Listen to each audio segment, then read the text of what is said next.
So it's super lasting and then super tough. See, even you can hear from the sound. Very, very tough, seriously. So you can do amendment, you can do everything on it. And then I just want to show you first, right, that you think watercolor is not forgiving, right? So I just paint black first. Alright. So you think you'll change, right? So now I want to paint a lighter color, so how do I do that? You can clean it, okay? The reason why you can clean it, I will explain to you. It's just like ladies do makeup. Serious. Okay, see, you can clean off everything because it's floating on top. It's not like ink paper is absorbent. There, it's all gone already. See? Yeah, it's all gone already. Right? So it's all gone already. Almost all gone. I mean, like, of course, a little bit of shadow won't kill. Right? So I can still paint yellow color. See that? Yeah, see, I can paint any nice. Just now it's black, right? Right. See, I can paint any color I like. Right. So you think cannot work, right? See, just now it's black, so I can paint any color I like. Right. Yeah. See? And then you need to use a lot more pigment. Yeah, you got to use a lot more pigment because if you use very dilute, right, it will dry up like even lighter. Very light. You think this one is the value you get, but when it dries out, it's very, very light. So you need to use a lot more pigment. Concentrate, you can dilute, you can make it concentrated, but see, it's very concentrated, but it doesn't mean that it's very dark. There are two different things. So don't confuse yourself thinking, oh, I paint it lighter, but it's not. This is a different thing, This is lighter value with the darker paint. This is concentrated paint, but still lighter value. So two different things. So this is more stable. This is less stable. It dries out. It will change value a little bit, but this one will hardly change the value. Right. So know the difference between the two because you can use both. Right. So that's the difference. And like just now I mentioned, you know why I can clean up the thing easily? Two reasons. One reason is because the pigment I choose, right, is not the dye pigment. The dye pigment means the particle is very even and very small in size. So if I choose the, I don't know if I have purple color. Normally the purple color. This one. Okay. This is the dye-based kind of pigment. So it's manufactured in the factory. They make it very, very fine, like dye. It will get into the fiber. So this one is hard to clean. Okay, so once you have this type, right, you want to clean out like just now, right? It's a lot more difficult. See, it's a lot more difficult. So if your palette, like the plastic palette, like if you have this kind of color, right, you have some trouble. You will not be cleaned off so easily. So you can see a little bit of shadow there, right? Yeah, so harder to clean off. See, it goes into the fiber already. So you got to know which one are the dye-based pigment, but not many of them. Some of the tallow colors, this purple color. Yeah, see now, still got a little bit of shadow. So this is the worst type that will penetrate the fiber a little bit because of the particle size, very, very, very super fine. Right. Other than that, the rest are all quite coarse. I mean, microscopically, quite coarse. So it will just be floating on top. Okay, so it won't go in. Now you know why it goes in? Because you all like to use small little brush and paint. Okay, yeah, that's the reason. Because you use the brush that is not working, is too small. So you're not painting with the brush, you're painting with a stick. So this is what you do. You think the smaller brush is very safe, but this is what you do. You're rubbing into the paper. So you're damaging the fiber, so it goes in. So why I say ladies are good at that? Because that's how you do makeup. You never use a small little brush, right? You use a bigger brush to put powder, right? So you don't do this, right?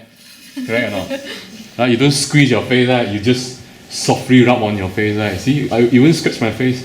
See, how can the brush sketch the paper? This is softer, right? So if you only use less than half the brush, right? How to, unless you got the Chinese 内功 or something, then it goes through. But if not, how to rub the paper? Cannot, right? So this is softer than the paper, so you can never kill the paper. So that's why you can always change. If you only paint with the right side of brush, only need to use every time you use a brush, you can only use not more than half of it. If you need to do this, change to a bigger brush. Okay, so that's the brush skill that is missing. And also, to keep the color vibrant, one of the tactics you can use, like what I did just now, let the color mix by itself first. Because the first layer, when you mix themselves, then they got all kind of changes that you can create. Because of the pigment running speed and all this, so see, it will create for you the range. Right, so you don't go and mix the color yourself fully and plain. Allow it to do some mixing by itself under layer, so that it give you more chance for all these variations. So you don't have to go and create the changes yourself. So this is one quick tip of the most fundamental technique in watercolor, right? So that you can get many colors. Wow, you must anticipate the values, of course. So and then remember this. Now the most concentrate is very normal, common physics or common sense. Right? The more concentrated it is, the heavier it is, the less movement it will generate. See, even when it's very wet, so you think, okay, I paint, it will run around, right? So, but if you use super concentrated pigment, right? So almost no water in it, right? Then you can actually control the movement. See that easily. You see, it won't move much. See, you won't move much. Only when you do this, then it will move very fast. See it? Yeah. Right. So that means you can control the concentration. You can play around with many things, and then with the paper roughness, you can do many things. So you can actually control the concentration and play many things. Yeah. You won't move much. Right. See it? It will not move so easily. Right, and then you still can clean it. If you're wrong, you can still clean it, right? See, you can also clean it, right? Just now I just show you, right? You can clean it, right? So you can do many things, and then it doesn't matter your technique is no good or whatever. It's not so important, right? So this is only the first layer. So if you dry, then you can do even more things. And also one of the things that people always argue about, there's this thing that some people that like to have so-called very transparent watercolor effect. So I'm teaching you how to use opaque color. That means it's against the norm. But we are more concerned about the image quality and what we're going to get, right? So it's not so critical. So if I use the white and mix that, so that's very opaque. Even this one is also opaque itself. So if I have the white, right, and I paint, right, so there's almost covering the surface with opaque pigment, right? So now, basically transparency, they are talking about transparent against the layer that you see, right? Correct? So meaning if I have a color, I paint this and you can still see the paper effect, right? So this is what they call transparency. So they want this to create more results and variation and all this. So this is what they call not transparent. So the next question is, if this dries up, right, and I work on top of it in a transparent manner, right, is it visually transparent? Is it visually transparent? No. Visually, I mean, physically it's not, it's already opaque, right? But visually, if I work a transparent layer on it, will it look visually transparent? Yes or no? Okay, let's let it dry and then we'll do that. Yeah. Okay, or you can do it here, it's dry already, right? So if I have a transparent layer, right, let's say, I get a more transparent color. Right. Okay, so I can this is almost opaque already, right? So is this transparent effect? Yes. Yes or no? Yes, right. So that means visually, even if you work opaque, you can work backwards. Right. But of course, it's very hard to maintain this because if it's not, if we wash out, right, then you will get the opaque effect. So if you wash out, right, see, if I never do carefully, see, you wash out, the pigment will come out. So you must make sure it's super dry before you do that, and you've got to control your wrist, don't press it so hard on it, so it won't wash out. But you can get back transparency actually with that. But I never go that far. I will, okay, so basically, now this is transparent, right? Okay, now if I want this color, right, can I mix the opaque color to get the same result? But of course, I cannot get so fine result, but I can get the color, right? Correct. So how to get the color? So I can use the opaque color and do that. So just mix the color, just mix the color. Right, just look at the color and mix the color. Yeah, so you can get back the color, right? Of too much of the yellow already. Yeah, so almost the color already. See? Yeah, still dark, so just dark lighter a little bit. That's the color, isn't it? Right. Yeah, can you tell the difference? Right, almost the same, right? So if I want this color, I paint the color, I can go opaque, I can go transparent. What I want is the color, not the transparency, right? Yeah, now of course if you want to go fancy with the pigment precipitation, of course you can, but it will be very tedious with a lot of job. You got to go and mix all these individual one, right? But you can get the color, it's not that you cannot see, I can get the color. Right, but I'll teach you how to mix the color, more important, right? So what you want is that color, is not the effect, right? More of the color than the effect, right? Okay, so that's what I mean. So basically more important is not really the technique I get you. Okay, this one is dry. Okay, maybe dry. Let's see. Okay, so we can actually paint transparent on it. Get a transparent color to do that. Okay. So you can tell that it's opaque, right, originally, right? Okay. Right. It's still looking transparent, right, like any of these effects that you get.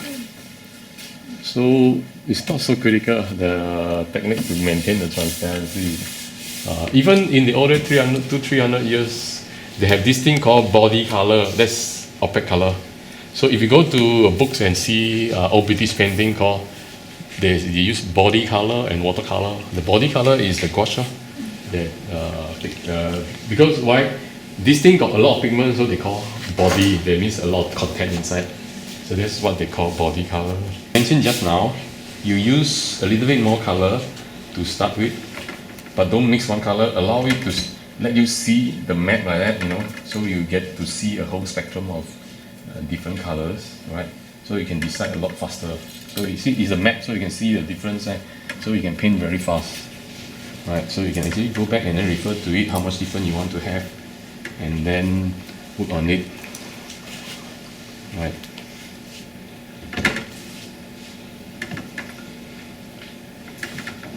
So see, you can actually have all kind of changes that you can anticipate, right? Right, and then vary the concentration also. Some is thicker, some is more water, so that you have more chances of everything, right? And then make good use of the paper surface. You can use the brush and react to it if you have brushwork skill, but you don't have it, just draw properly and then work, right?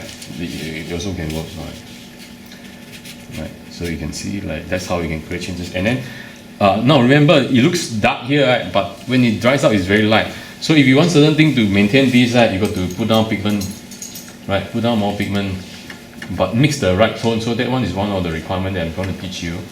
You got to mix the right tone, if not you don't get the color, right? So mix more color, but you got to get the right tone. But put in the pigment, use more pigment, right? So that you get the concentration right, then you can paint it, right? But don't go and cover everything, because the changes is the one that give you the richness, right? If you cover everything, then you lose all your effort that you did it nicely, right? So see, if I concentrated paint, then I can do work with the lighter paint and whatever. See it.